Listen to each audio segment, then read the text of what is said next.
We were childhood friends, running a trucking business together, a net profit of over $350,000 a year. At the end of year split, he tossed me an envelope with $8,000 cash. Buddy, he said, you don't own the rig. This is for your trouble. I looked at him and his wife, celebrating their new BMW and their new house, and I smiled as I took the money. What he didn't know was that over the years, I hadn't just memorized every route. I had gotten to know every single client. The day I rolled up in my own tractor trailer and snatched his biggest contract right from under him, he completely lost his mind. The late year wind bit hard, kicking up dust that felt like sand against my face. Rick shoved a thick envelope into my hand and clapped me on the shoulder. Mark, my man, it's been a long year. His voice was thick with booze and a condescending sort of charity. I squeezed the envelope. It wasn't thin, but it wasn't fat either. The bills inside were so crisp they felt sharp. Rick, what's this? $8,000. A little something for your trouble. He grinned, showing off teeth stained yellow from years of smoking and drinking. It was a good year. We cleared $350,000 net. You don't have a truck in the game, you're just riding along, so that's a damn good piece of change for you. 350,000, 8,000. The two numbers exploded in my head, leaving a dull ringing in their wake. My heart plummeted, a lead weight in my chest. His wife, Brenda, clung to his arm,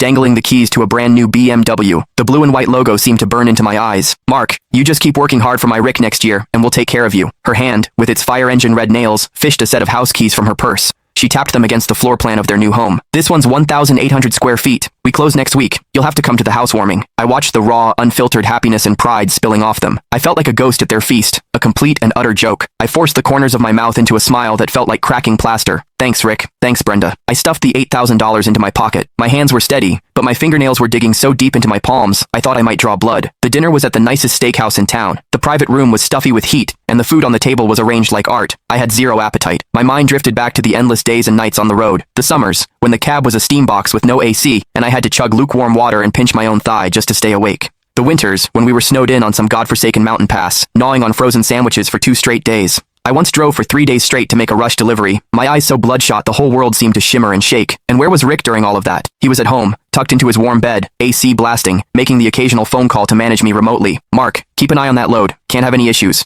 Mark, schmooze the guys at the dock. Get them to move faster. Mark, the client needs a little something extra. You know what to do. I was the one who had to know what to do. I was the one who had to keep an eye on things. I was the one changing tires in a blizzard and laying down planks in the mud, and he was the boss, reaping all the rewards. All because the title of that tractor trailer had his name on it. Here, Mark, have some lobster. You need to put some meat on your bones. You're all skin and bones from the road, Brenda said, dropping a piece into my bowl with the kind of pity you'd show a distant, poor relative. Yeah, trucking's a tough life, Rick chimed in, taking a sip of his whiskey. But that's what being a man is about. You gotta have something to strive for. His something to strive for was the BMW key fob in his hand, and the new house keys in his wife's. My something to strive for was the $8 grand in my pocket, my trouble money. I kept my head down, pushing rice around my bowl.